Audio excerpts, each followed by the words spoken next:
핫한 기업과 산업 이슈 알아봅니다. 자, 이 코너 오늘의 주제부터 짚어보겠습니다. 올려주세요. 네, 오늘은 관심 많은 아이온큐입니다. 네, 뜨겁습니다. 자, 박주훈 대표님 모셨어요. 안녕하세요. 네, 안녕하세요. 안녕하세요. 자, 저희가 지난달이었죠. 한번 양자 컴퓨팅 네, 즐겁게 한번 했었죠. 설명을 해주셨는데, 자, 이제 오늘은 아이온큐를 네. 좀 파보려고 해요. 사실 네. 이게 서학개미 돈이 엄청나게 많이 들어가 있는 주식 종목 가장 중에 많이 들어가 있죠. 그러니까요. 네. 근데 이틀 전에 이제 9% 이상 떨어졌고 어제 하루 좀 괜찮아서 와 괜찮다 이러다가 오늘 또 안 좋더라고요. 네, 이게 오락가락하는 게 좀 심한 것 같아요. 그렇죠. 네. 어제 이틀 전에 떨어졌던 가장 큰 이유는 딥시크 같은 게 나타났죠. 네, 그렇죠. 네, 중국의 우콩이라고 네, 손오공입니다. 네. 발음으로 하면 그렇군요. 네, 손오공. 손오공 발음이에요. 아, 오리지널 저희 작가님 이러셨어요. 그러니까 손오공처럼 네. 손오공이 일종의 중국 슈퍼맨 아닙니까? 그렇죠. 네, 그런 네. 식으로 우콩이 나타났는데 여파가 컸네요. 왜 컸냐 하면은 네. 그 우콩이 이번에 만든 양자 컴퓨터가 그 저번에 제가 그 양자 컴퓨터를 설명하면서 네. 큐비트를 말씀해 주셨죠. 설명드렸어요. 네. 이 큐비트의 숫자가 올라갈수록 사실은 성능이 뛰어나거든요. 그 성능의 기준인 거죠. 기준이죠. 네. 이 아이온큐가 원래 예정하고 있는 양자 컴퓨터의 큐비트 수가 64큐비트였어요. 64요. 네. 근데 우콩이 이번에 발표한 게 네. 72큐비트. 네. 그러니까 뜰 수밖에 없죠. 또 중국은 미국보다 가성비가 있잖아요. 네. 네, 이러다 보니까 아이온큐 맞아? 이런 우려가 지금 섞여서 원래 뭐 이 양자 컴퓨터 관련 종목들이 네. 블록쉐이션이 굉장히 심한 종목인데 네. 제가 볼 때 AI보다 훨씬 더 심한 종목인 것 그런 같아요. 것 같아요. 아직까지는. 네. 그래서 그 영향으로 지금 뭐 좀 떨어진 것 같습니다. 어제 사실 MS 그 양자칩 공개로 네. 조금 그 전날이죠. 살짝 영향이 반등했죠? 살짝 반등을 네. 하면서 이제 딱 시작이냐 했는데 오늘 밤사이에 보니까 MS는 그대로고 근데 리게티랑 그다음에 아이온큐가 갈렸어요. 그렇죠. 이게 또 이유가 특별히 있는 건가요? 이제 MS의 새로운 칩의 발명은 사실 네. 좀 별개로 봐야 돼요. 그래요? 이건 별개의 문제로 좀 설명드리겠지만 네, 네, 봐야 되는 네. 거고 리게티와 아이온큐가 갈라진 가장 큰 이유는 현재 이제 우리가 양자 컴퓨터 종목들을 보시면 네. 하고 있는 곳들 좀 몇 가지 짚어봐야 네. 이해가 될 것 같아요. 이제 구글이 있고 그죠? 네, 구글 윌로우. 네, 네. 윌로우가 발생했고 IBM도 합니다. 네. IBM 퀀텀하고 네. MS 역시 네. MS는 칩도 하지만 이 플랫폼도 같이. 플랫폼도 같이 하고 있죠. 그러니까 네. 구글, 마이크로소프트, 아마존도 해요. 요 세 개의 공통점은 네. 클라우드 빅데이터를 기반으로 한다는 겁니다. 클라우드 빅데이터 기반. 훨씬 네. 시너지가 높은 거죠. 그리고 이제 엔비디아도 해요. 엔비디아는 이제 GPU 가지고 하고. 그리고 이제 스타트업이 세 개가 있어요. 네. 디웨이버가 있고, 네. 그다음에 아이온큐가 있고, 네. 그리고 리게티가 있어요. 리게티. 네. 자 그러면 뭐 디웨이브는 조금 다릅니다. 요거는 이제 디웨이브를 좀 설명을 드리려면 네. 현재 양자 컴퓨터를 운영하는 방식이 두 가지가 있어요.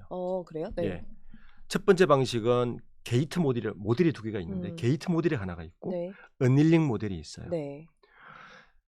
범용을 쓰려면 이 게이트 모델을 써야 돼요. 그 음. 어닐링 모델은 뭐냐 하면 특정한 문제를 풀기 위해서 설계한 양자 컴퓨터입니다. 좀 더 좀 그 특이사항이 있는 부분들인 거네요. 그렇죠. 네. 현재 양자 컴퓨터의 가장 큰 핵심 과제는 뭐냐 하면 첫 번째 네. 에러율을 줄여야 된다.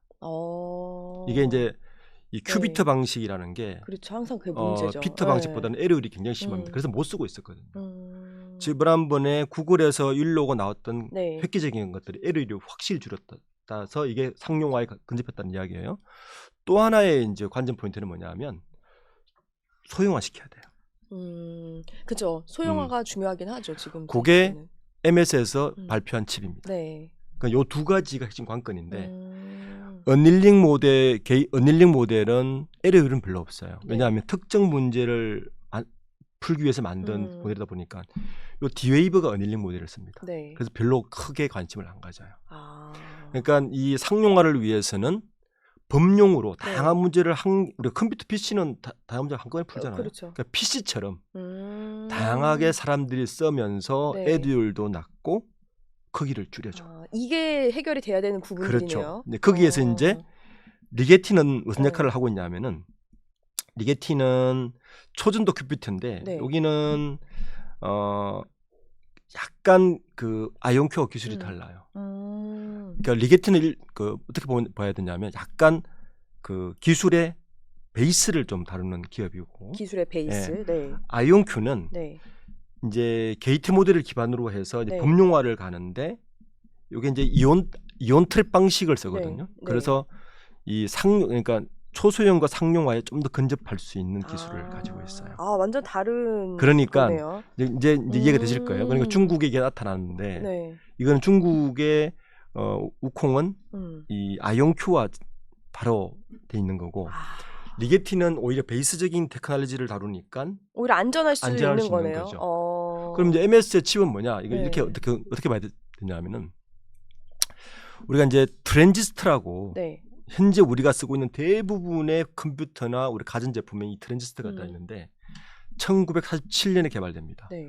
트랜지스터를 개발한 3인방은 네. 심지어 노벨상을 2번 받아요. 1972년에 한 번 받고 네. 그 후에 또 받습니다. 이번에 MS에서 발표한 칩은 트랜지스터 같은 혁명입니다. 이분은 분명히 그 노벨상을 저는 받을 거라고 봅니다. 네. 생각보다 엄청난 획기적인 거예요. 그러니까 MS에서 이번에 발표한 칩은 옛날에 그 트랜지스터 이전에는 뭐가 있었냐면 진공관이라는 게 있었어요. 네. 그 초기에 PC는 얼마나 하면 이 방만했습니다. 공간이 확실하게 있어야 되는. 방만한 것이 냉장고 한 2-3개 크기로 줄었다가 이 트랜지스터가 발명되면서 점점 줄어서 지금은 들고 다니는 것까지 된 거예요. 그런. 이 반도체가 뭐냐면 트랜지스터를 초소화시킨 거예요. 근데 MS에서 이번에 발표한 칩은 뭐냐면 트랜지스터를 전혀 다른 개념의 새로운 구동 칩을 만든 거예요. 그러니까 이거는 제가 볼 때는 인류사의 큰 획기적인 또 하나 획을 그었다. 그러니까 이제 양자컴을 보시는 분들은 새로운 기술이 나오면 이제 투자를 어떻게 접근해야 되냐면 이제 좀 이렇게 구분을 해주셔야 돼요. 이게 상용화 돈 되려면 돈이잖아요. 그렇죠. 돈이 되려면 어떻게 관건이 뭐지?라는 관점을 일단 보시고 관점. 그리고 그 돈 되게 하기 위한 기초 기술은 어디서 하고 있고 응용 기술은 어디서 하고 있고 그 응용 기술을 기반으로 한 소프트웨어는 또 어디서 하고 있고 그러니까 항상 기술이라는 건 이 세 가지가 됐을 때 완벽한 상용화가 됩니다. 그러니까 리게티 그리고 마이크로소프트 뭐 구글 이쪽은 사실 기반 기술의 개념의 기업. 비교적 안전한 그렇죠. 거죠. 그리고 아이온큐는 고위의 요 기반 기술을 기반으로 해서 상용화의 기술을 개발하고 있는 기업. 요게 이제 완성이 되면 그다음 뭐가 나오냐면 소프트웨어가 나오겠죠. 이거 잘 보시면 스마트폰도 우리 기술 한번 보세요. 스마트폰이 나오기 전에 PCS라는 게 있었잖아요. 그렇죠. 그때 우리 광고 문구를 보시면 걸리면 걸리는 뭐 이런 맞아요. 기억이 나요. 제일 처음 기술이 나온 게 뭐냐면 일단 기능이에요. 누가 기능적으로 잘하냐의 문제예요. 그렇죠. 기능이 완성되고 나면 그 다음은 디자인으로 갑니다. 디자인까지 다 끝나고 나면 그때부터는 거기에 들어가는 어플리케이션이라든지 소프트웨어로 갑니다. 디테일한 기술력으로 사람들이 직접 사용할 수 있는 소프트웨어로 가요. 기술은 어떤 기술이든 그 단계를 거치면서 돈이 든단 말이에요. 그러니까 이 마지막 단에 있는 이 소프트웨어까지 가려면 한참 남은 거고.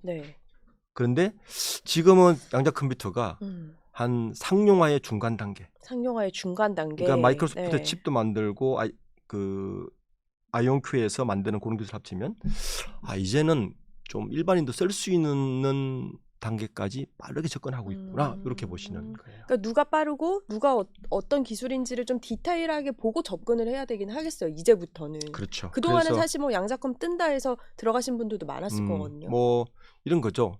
옛날에 닷컴 버블이 일어났을 때 모든 기업들이 닷컴으로 해서 이름 바꾸면 주가가 떴어요. 맞아요. 아마 양자 컴퓨터도 지금 그런 상황이라서 좀 판단을 잘 하시고 어쨌든 그 정도 구분은 보고 접근하면 좋겠다. 리게티는 어느 부류의 기업이고 그다음에 아이온큐는 어떤 부류의 기업이고 이렇게 조금 접근하시고 그 단계들을 검증하시면 요즘은 일반인들도 뭐 투자자분들 똑같이 많으니까 맞아요. 논문 다 볼 수 있습니다. 그러니까 논문들 다 뒤질 수 있어요. 논문들 저도 논문을 보는데 논문 보면 어느 정도 이해할 수 있고 있어서 그렇게 접근해도 나쁘지 않다고 봐요. 그럼 이쯤에서 아이온큐 지난 시간에도 한번 말씀을 주시기는 했는데 어떤 기업인지 좀 기초적인 부분부터 좀 짚어보려고 하거든요. 설명 좀 해주세요. 말 그대로 이제 아이온큐는 일종의 이제 그 앞에 뭐 구글, 마이크로소프트, 그다음에 뭐 이런 기업들은 사실은 그 양자 컴퓨터의 알파 오메가를 다 가지고 있다고 봐야 되고 이 아이온큐는 소위 말해서 스타트업인데 그 협업을 해야 돼요. 그러니까 뭐냐면은 이 리게트 방식은 초전도 기술을 이용해서 큐비트를 실현하는 거고 아이온큐는 자기들이 만든 요 기술 아이온 트랩, 이온 트랩이란 방식으로 큐비트를 구현하는 방식으로 해서 회사 이름을 아이온큐라고 지은 건데 가장 큰 장점은 에러율이 낮다는 겁니다. 제가 아까 양자컴의 가장 큰 관건이 뭐라 그랬죠? 에러율. 소형화 줄여서 줄이는 거와 에러율을 줄이는 거. 특히 이제 게이트 모델에서 이 게이트 모델의 가장 큰 단점이 에러율이었는데 이 아이온큐가 뜬 거는 에러율을 획기적으로 낮췄어요. 그러니까 주가 폭등을 한 거예요. 그러니까 다른 데와는 차별점이 확실하게는 있기는 한 거네요. 그렇죠. 그래서 딱 요거 하나 때문에 사실은 높은 가치를 인정받은 거예요. 왜냐하면 다른 구글이나 이런 데서 이 에러율이 나온 아이온 방식을 쓸 수밖에 없는 거예요. 그러면 다 돈이 되겠죠. 돈이 되니까. 그렇죠. 그런데 아이온큐는 사실 심플하게 이야기하면 딱 그겁니다. 그러니까 에러율을 획기적으로 줄였다. 에러율을 줄였다는 거는 게이트 모델을 그러니까 어닐링 게이트 모델이 아니라 게이트 모델을 상용화를 굉장히 앞당기게 됐다. 그 이후로 아이온큐는 급등을 한 것이다. 근데 어떻게 이렇게 한국 사람들이 많이 들어가 있어요? 상대적으로도 더 그렇잖아요. 그런 에러율까지도 뭐 보신 분들도 있겠지만. 그렇죠. 우선 뭐 지금 듀크대의 김정상 교수라든지 이런 분들이 많이 들어가 있죠. 이 한국 분들이 그 암호 쪽에 보면 암호를 연구하시는 분들 보면 유태인들이 굉장히 많아요. 그러니까 이제 사고의 로직 자체가 공부한 사고 로직 자체가 많이 다른 건데 이 양자 컴퓨터도 기존의 로직과 많이 달라서 아마 그쪽으로 연구한 분들이 한국 사람이 좀 있는 걸로 알고 있고 그분의 오랫동안 연구한 분야가 있고 특히 이 분야는 다른 분야보다 아마 유태인과 한국인이 되게 강할 겁니다. 그러니까 좀 더 관심이 많이 갔던 건데 사실 근데 2021년에 설립이 됐던데 계속 적자였다가 어마어마한 투자가 들어갔죠. 그렇죠. 그러다가 지난해 엄청난 급등이 있었던 건데 이제 말씀하신 에러율이 낮아서 이제 그런 것도 있는데 보니까 사실 지금까지는 한국인이든 외국인이든 M7 그러니까 빅테크 위주로 그러니까 무작정 넣듯이 지금 양자컴이 조태해서 넣듯이 했는데 이게 이제 자금들이 좀 중소형 아이온큐도 마찬가지지만 그런 식으로 좀 사람들이 더 똑똑해지는 것도 있겠지만 자금의 흐름도 그런 식으로 가고 또 크게 봐서는 말씀하신 대로 그 기술들이 필요한 시대이기 때문에 또 더 몰리는 현상도 되는 건가요? 이런 거죠. 그 지금 바이오 시장하고 좀 이렇게 제가 비교를 하면 바이오요? 지금 우리나라 바이오 기업들은 딱 두 부류거든요. 그러니까 바이오 시밀러를 하는 셀트리온이나 뭐 삼성 바이오가 있고 그 외에 많은 바이오 기업들은 요즘 뭘 하냐면은 빅파마,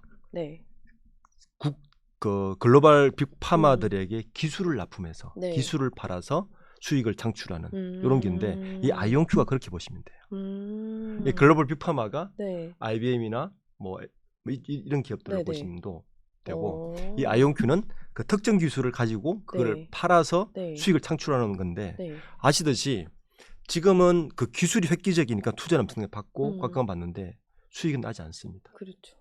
그런 그 정도라서 플럭셰이션도 심하고 여러 가지 뭐 아마 급등락이 앞으로도 계속 좀 당분간은 볼 건데 이게 이제 우상향 급등락을 할 거냐 아니면 하강 급등락을 할 거냐. 그래도 우상향으로 가지 않을까. 그렇게 보세요. 그러면 이제 양자컴 하면 또 이제 계속해서 나오는 말들을 좀 짚어보면 실체가 없다라는 불확실성도 있지만 또 이제 나중에 그런 두려움도 있는 것 같아요. 비트코인 암호화를 푸는 거 아니냐 이런 이제 여러 가지 설들이 나오잖아요. 그거에 대해서 좀 한번 짚어주세요. 저도 기술적으로 깊이 있게는 전문가 아니라서 모르지만 양자 컴퓨터가 이루어지면 사실은 기술은 그 양면성을 가지고 있잖아요. 그렇죠. 현재의 암호 체계는 모두 바꿔야 된다. 첫 번째. 모든 암호 체계를요. 네.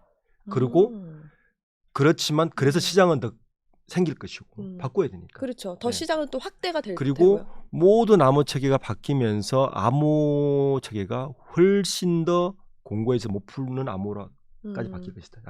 그럼 비트코인, 그러니까 뭐 지금 비트코인 제일 아니까 이것도 바뀌어야 되는 부분. 자, 중에 그렇게 되면 하나네요. 어떻게 상상할 수 있냐면은 저는 비트코인이라든지 우리가 뭐 그때 굉장히 떠들었던 핀테크 기술이라든지 이런 기술들이 훨씬 더 활성화될 것이다. 화랑이 될 것이다. 암호 체계가 네. 더 완벽해지기 때문에. 그러니까 또 다른 세상이 또 올 수 있는 그렇죠. 거네요. 저는 그렇게 봅니다. 양적 컴퓨터의 세상을 여러 가지로 다방면으로 어플리케이션 할 수 있는데 그쪽 시장은 훨씬 더 저는 성숙해질 것이 뻔합니다. 왜냐하면 기존의 암호 체계를 붕괴시킬 수도 있지만 그것 때문에 훨씬 더 강력한 암호 체계가 생기게 되거든요. 그럼 또 투자 시장이 또 다른 나올 수 있는 거고. 네. 그러면 양자 컴퓨터가 많이 이제 상용화 말씀하셨는데 그렇게 되면 뭐 사회나 경제 그리고 우리 일상에도 좀 어떤 영향을 줄 수 있는 기술이에요? 제가 이제 지난번에 한 말씀드렸는데 이제 양자 컴퓨터가 도입이 되면 저는 가장 획기적으로 변할 곳은 의료 시장. 의료 시장이요? 네, 어떻게 그렇게 되는 거예요? 우리가 DNA 뭐 그리고 이런 거 해석하는데 엄청나 오랜 시간이 걸렸잖아요. 네, 그렇죠. 그렇죠?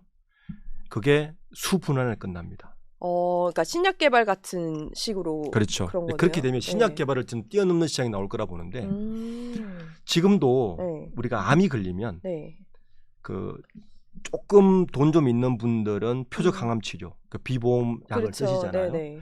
더 돈 있는 분들은 자격에 맞는 약을 개발해서 막 이런 것까지 하시는 분들이 있어요. 혈액에 맞는. 그렇죠. 그 시장이 의료가 훨씬 개인화될 수 있습니다. 개인화. 내 체질에 맞는 거를 이 퀀텀 컴퓨터가 바로 해석해서 가장 적절한 약을 만들어 주기까지 합니다. 그럼 비용도 절감이 많이 되겠네요. 훨씬 비용이 절감되고 의료 시스템 자체가 저는 굉장히 획기적으로 바뀔 것이다. 이게 상용화까지 가버리면. 반가운 소식이긴 하네요. 네, 그리고 또 하나의 시장은 신물질 개발에 획기적입니다. 신소재. 네. 그러니까 우리가 지금 AI 컴퓨터에다가 뭐 물어보잖아요. 뭐 나 이런 거 오늘 저녁에 약속이 있는데 뭐 이런 분위기에 뭐 이런 사람 만나는데 식당을 해줘 그러면 추천해 주듯이 그렇죠. 내가 이런 용도의 물건에다가 이런 용도의 재료가 필요해 그러면 조합합니다. 일상이 아닌 어떤 새로운 거를 만들어주는 게 된다는 거네요. 그게 될 것이고 또 양자 컴퓨터가 상용화되면 또 하나 획기적으로 바뀌는 게 교통 시스템. 교통 시스템이요? 어떻게요? 미래학자들은 이야기하는데 교통 신호등이 다 사라질 것이다. 신호등이요? 왜요? 그러면 어떻게 되는 거죠? 이 양자 컴퓨터가 서로 네트워크를 하면서 우리가 개미들이 막 그 떼지 이동하는 거 보셨죠? 자동차들이 그렇게 부딪히지도 않고 막 이동합니다. 그러니까 현재 슈퍼컴퓨터보다 몇 배의 성능을 발휘하기 때문에 그런 시스템들이 다 작용해서 실제로는 저는 요번에 이제 마이크로소프트에서 새로 만들어낸 칩을 보고 야 이거는 제2의 트랜지스터가 분명한데 인류 그 기술의 새로운 게 일어날 것이고 근데 그러면 이제 투자로 돌아오면 양자 컴퓨터가 상용화되는 게 한 5년이라 지금 보는 학자도 있고 그렇죠. 이제 저번에 엔비디아의 그 젠슨 황은 왜 20년이라 그랬냐면은 젠슨 황이 20년이라고 얘기했을 때는 바로 아까 어닐링 모델이 아니라 게이트 모델을 가지고 이야기한 거예요. 그 기반으로. 게이트 모델이 자기가 봤을 때는 저 모델로 할 거면 상용화가 20년 될 것 같은데라고. 아직은 해야 되는 부분이 있으니까. 그렇죠. 그런데 이제 지금 기술이면 많은 학자들은 5에서 10년을 보는 거예요. 근데 5에서 10년 후를 보고 투자하시는 그걸 보고 양자 컴퓨터를 보시는 분들은 그런 여러 가지를 보고 염두에 두고 상용화를 두고 투자하시는 게 저는 좋겠죠. 그러면 대표님 개인적으로는 이제 분석도 좀 합쳐서 상용화 정도에 어느 정도 걸릴 거라고 보세요? 그 두 가지 말씀해 주셨으니까. 저는 5에서 10년 사이라고 봅니다. 5에서 10년. 그러니까 2030년? 2030년. 이유는 사실 얼마 안 남은 거긴 어떤 식으로든 양자 컴퓨터가 되고 그리고 어제 마이크로소프트가 만들어낸 칩은 특징이 뭐냐면 지금 양자 컴퓨터가 우리 사진으로 이미지를 보면 막 거대한 뭔가 이렇게 비례침처럼 생겼잖아요. 그게 이 컴퓨터 수준이나 이 스마트폰 수준 것들은 작아진다. 작아지고 빨라지고 많은 걸 할 수 있고. 거기에 AI가 합쳐지고 빅데이터가 합쳐지면 사실은 뭐 상상하기 이상의 어떤 새로운 개념의 세상이. 근데 전 사실 그런 게 좀 무섭다는 생각도 들어요. 너무 개발이 잘 된 게 지금 저희가 스마트폰 너무 좋지만 또 이게 과하다 할 때도 왜 있잖아요. 그런 정보에 있어서 그러니까 그 또 다른 면도 있을 것 같기는 해요. 물론 부작용이 있겠죠.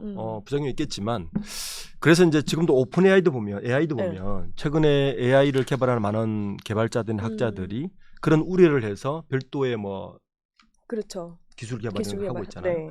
그건 우리가 발전하면서 어쩔 수 없이 부딪혀야 되는 문제들인 것이고 그걸 또 대응하는 것이니까 네. 뭐 그게 무서워서 기술이 발전 안 할 수는 없는 것이고 분명히 갈 것이라 저는 보고 있고요.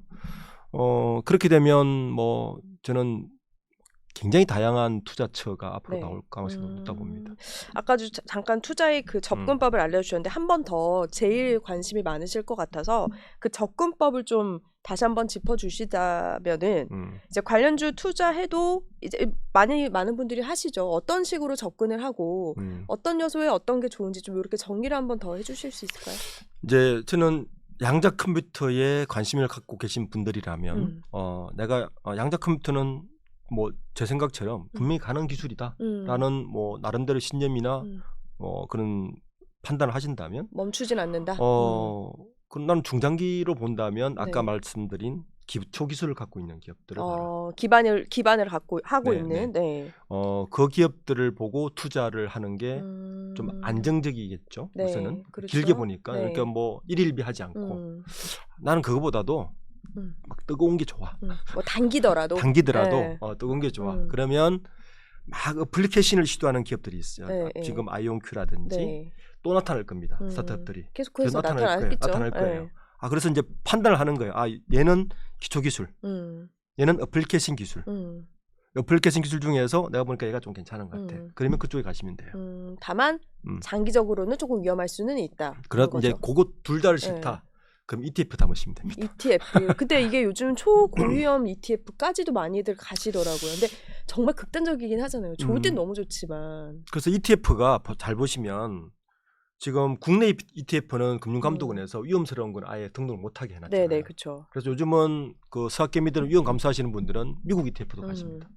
미국 ETF는 사실은 위험 감소 리스크가 높지만 또 그런 거 좋아하시는 분들은 또 그쪽 가시더라고요. 그만큼 또 수익도 크기도 하고.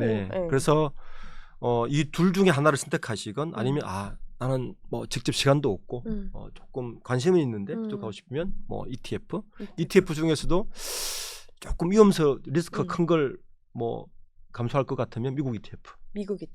뭐 이쪽으로 가시면 될 거죠. 그럼 마지막으로 이게 저희가 오늘 아이온큐를 이제 다뤘는데 아이온큐 뭐 단기, 장기 그 보셨을 때 그리고 필요한 부분들에서 좀 전망 다시 한번 좀 정리해 주세요. 제가 볼 때는 양자 컴퓨터라는 하고 AI라는 거는 어차피 갈 수밖에 없는 대세인 건 분명한 것 같고요. 그렇죠. 여기에서 이제 지금 최근 몇 주만 보더라도 등락률이 굉장히 심해서 여기 투자하시는 분들은 뭐 하룻밤마다 계속 뭐 스마트폰을 보고 있을 것 같은데 너무 일일비 안 했으면 좋겠다. 그리고 약간 지금이 자연스러운 흐름이라는 얘기도 있기는 하더라고요. 그러니까 모든 어떤 기술이든 기술이 처음 탄생하게 되면 이렇게 굉장히 플럭츄에이션이 심할 수밖에 없습니다. 근데 이제 이럴 때는 본인 스스로 믿음을 가져야 되는 거죠. 그거로 가는 건 분명해. 이 기업을 뭐 나는 뭐 그렇게 보고 있으라고 하면 그냥 가야 되는 거고. 그런데 또 하나 주의할 점은 뭐냐면 아까 그 우콩처럼 항상 새로운 도전자 나타나게 돼 있거든요. 또 나타나겠죠. 딥시크처럼. 그럴 때는 어떻게 대응할 것인가도 나름대로 좀 관심 가지고 투자를 하시는 게 좋지 않을까 생각합니다. 그럴 때도 일일비 하지 않고 조금 이 기술을 왜냐하면 장기적으로 필요한 부분이니까 그런 생각을 갖고 있는 것도 중요할 것 같기는 해요. 중요하죠. 뭐 그게 없으면 사실은 투자를 안 하셔야 되는 게 맞죠. 그러니까 그 기술로 뭐 갈 것이라고 믿는 분들은 이제 이쪽 오셔서 이제 보시면 되겠죠. 알겠습니다. 저희 또 양자 컴퓨터 다시 한번 또 이제 개발하고 또 다른 이슈가 있을 때 다시 한번 또 여쭤보도록 하겠습니다. 박주훈 대표 함께했습니다. 고맙습니다. 네, 감사합니다.